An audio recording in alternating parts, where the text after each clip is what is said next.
السلام علیکم۔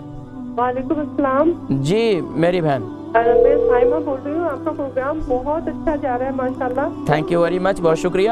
آپ کا اللہ تعالیٰ آپ کو زندگی صحت دے، لیکن مجھے اپنے بارے میں آپ سے بات کرنی تھی۔ فرمائیے۔ کہ مجھے نا تقریباً 5 سال سے پیٹ میں نا معدے میں تکلیف ہے، تو ڈاکٹر نے بہت علاج کیے ہیں، بہت دوائیاں دی ہیں، لیکن کوئی فرق نہیں پڑتا نا۔ تو مجھے ساتھ میں آرتھرائٹس بھی ہے اور پیٹ میں بہت زیادہ گیس لگتی ہے، تو پیٹ پھولتا ہے، کوئی کھانا ہضم نہیں ہوتا۔ آپ کی عمر کتنی ہے؟ میری تقریباً 50 کے قریب ہے۔ 50 کے قریب ہے۔ تو ٹوائلٹ وغیرہ برابر جاتی ہیں؟ جی جاتی ہوں، لیکن مطلب کلیئر نہیں ہوتا پیٹ۔ قبض کی شکایت رہتی ہے؟ تھوڑا سا وہ مسئلہ بھی ہے، جو کیا کہتے ہیں اس کو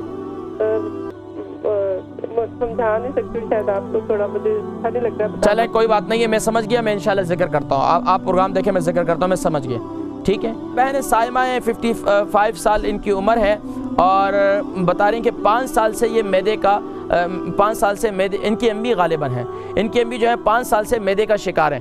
اور دیکھیں اب معدے کے امراض اس کی کئی وجوہات ہیں۔ ایک تو اگر قبض کی شکایت ہے، اگر قبض نہیں ہے تو اس کا بہترین طریقہ یہ ہے کہ جیسے میں نے صبح کہا، صبح نہار منہ جو ہے ایک دلیا بنائیں پانی کے اندر، اس کے اندر 1 چمچہ زیتون کا تیل ڈالیں، اور پھر رات کو سوتے وقت بھی آپ ایسا کریں کہ رات کو سوتے وقت بھی 1 گلاس دودھ لے لیں۔ 1 گلاس دودھ کے اندر جو ہے وہ لیکن یہ سونے سے تقریباً 1 گھنٹہ پہلے، یہ نہیں کہ آپ نے ادھر دودھ کا گلاس پیا اور ادھر بیڈ پہ چلے گئے، تو یہ خیال کیجئے گا۔ تو یہ عمل کریں انشاءاللہ میری بہن، آپ کی والدہ صاحبہ انشاءاللہ کافی بہتر محسوس کریں گی، اور انشاءاللہ آہستہ آہستہ، کیونکہ زیتون کا تیل شجرۃ مبارکہ ہے، یہ قرآن کریم میں اس کا ذکر آیا، اللہ تبارک و تعالیٰ نے قرآن کریم میں اس کی قسم کھائی ہے، احادیث طیبات کے اندر بے شمار اس کے فوائد ہیں، لیکن صبح جو کا دلیہ استعمال کرنا یہ آپ کے معدے کے لیے بہت مفید ہے، جن کے بھی معدے خراب ہیں۔